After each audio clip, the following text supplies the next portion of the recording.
ቦታው የሪያል ማድሪድ ቤት ታዋቂው ሳንቲያጎ በርናቦ ስታዲየም። በነጭ ማሊያ የደመቁት የማድሪድ ደጋፊዎች ስታዲየሙን በጨዋታ አናውጠውታል። በሜዳው ላይ ደግሞ እንደ ዚነዲን ዚዳን፣ ሮናልዶ ናዛሪዮ፣ ዴቪድ ቤካም እና ሮቤርቶ ካርሎስ ያሉ የዓለማችን ውድ ኮከቦች በሪያል ማድሪድ በኩል ተሰልፈዋል። በእንዲህ ያለ አስጨራሽ ጨዋታ ላይ ለባርሴሎና ተጫዋች ከማድሪድ ደጋፊዎች የሚሰጠው ብቸኛ ነገር ንቀትና ከባድ የፉጨት እሳት ብቻ ነበር። ነገር ግን ጨዋታው ሲጀምር ነገሮች ተቀየሩ። ረጅም ጸጉሩን ወደ ኋላ የቋጠረ ሰፊ ጥርሶቹን ገልጦ ፈገግ የሚል አንድ የባርሴሎና ተጫዋች ኳሱን ተቀበለ።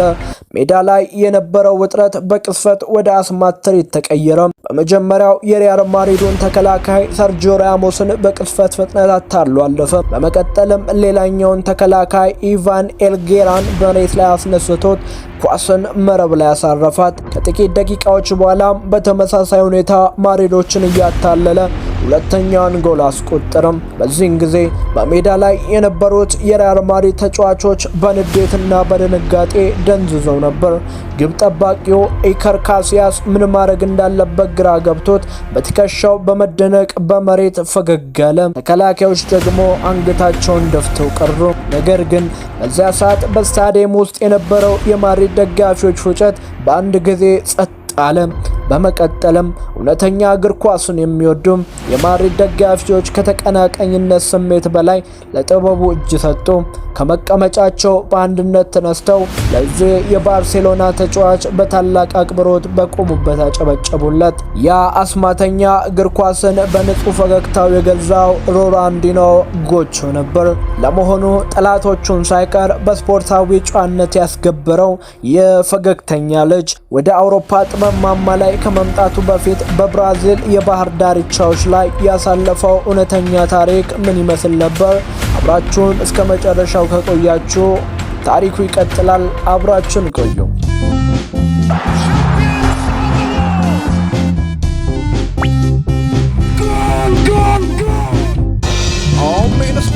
አሜን ስፖርት በበርናቦ ስታዲየም የማድሪድን ደጋፊዎች ያስገበረው ያ ድንቅ ብቃት በአንድ ምሽት የመጣ ታምር አልነበረም። የዚህ እውነተኛ ታሪክ መነሻው በብራዚሏ ፖርቶ አሌግሬ ከተማ ውስጥ ከሚገኝ የድህነት ሰፈር ነው። ሮናልዲኖ ገና በ8 ዓመቱ አባቱን በሞት ሲያጣ ብቸኛው መጽናኛና መጠለያው ኳስ ብቻ ነበረች። በባህር ዳርቻዎችና በጠባብ ሜዳዎች ላይ አንዳንድ ጊዜም አብረውት የሚጫወቱ ልጆች ሲጠፉ ከቤቱ ውሻ ጋር ሳይቀር ኳስ እየተሻማ ያደገው ይህ ልጅ እግር ኳስን እንደ ከባድ ስራ ሳይሆን እንደ ንጹህ የህይወት ደስታ እንዲመለከቱ አደረገው። ይህንን የልጅነት ነጻነትና ደስታ ይዞ ነበር በ2003 ዓመተ ምህረት ወደ ካታሎኒያው ባርሴሎና የመጣው። በወቅቱ ባርሴሎና በከፍተኛ ቀውስ ውስጥ የነበረችና ዋንጫን ከራቃት ዓመታት አልፎ የነበረ ቢሆንም የሮናልዲኖ መምጣት ግን በክለቡ ውስጥ አዲስ መንፈስ ፈጠረ። ጨዋታዎችን ማሸነፍ ብቻ ሳይሆን ደጋፊዎችን ወደ ስታዲየም መጥተው እውነተኛ የእግር ኳስ ደስታን እንዲያጣጥሙ አደረገ። በዚህ የክብር ዘመኑ ላይ ሮናልዲኖ ሌላ ትልቅና ታሪካዊ ውርስ ለባርሴሎና አስቀመጠ። አይናፋሩንና በአካላዊ ቁመናው ይጨነቅ የነበረው ወጣቱን ሊዮኔል አንድሬስ ሜሲን በቅርብ ተንከባክቦ የተቀበለው እሱ ነበር።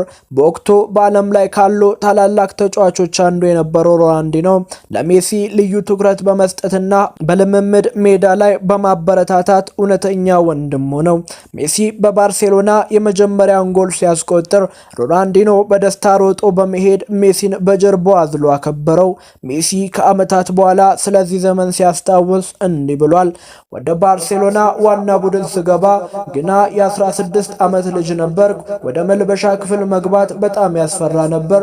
ነገር ግን ሮናልዲኖ እቅፍ አድርጎ ተቀበለኝ፣ ሁሉንም ነገር አቀለለልኝ። እሱ ታላቅ ተጫዋች ብቻ ሳይሆን ድንቅ ሰው ነበር ሲል ይናገራል። ሮናልዲኖ ሜሲን በማሳደግና በታላቅ ብቃት የዓለምን ኮከብነት ክብር በማቀናጀት በታሪክ ማህደር ውስጥ ስሙን በወርቅ ጻፈ።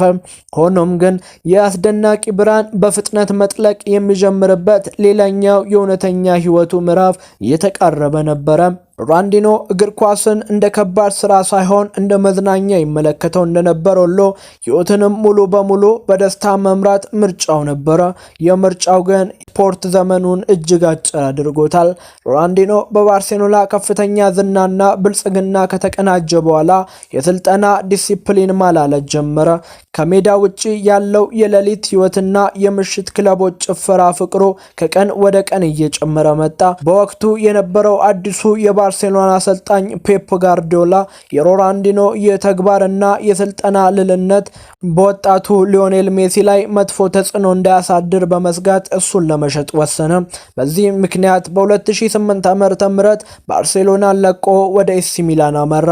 በሚላን ቤት አልፎ አልፎ አስማታዊ ብቃቱን ቢያሳይም እንደ ቀድሞ በብቃቱ ጣራ ላይ መቆየት አልቻለም። ከዚያም ወደ አገሩ ብራዚል በመመለስ ለተለያዩ ክለቦች ከተጫወተ በኋላ በ2018 ዓ.ም በይፋ ከእግር ኳስ ጨዋታ ራሱን አገለለ።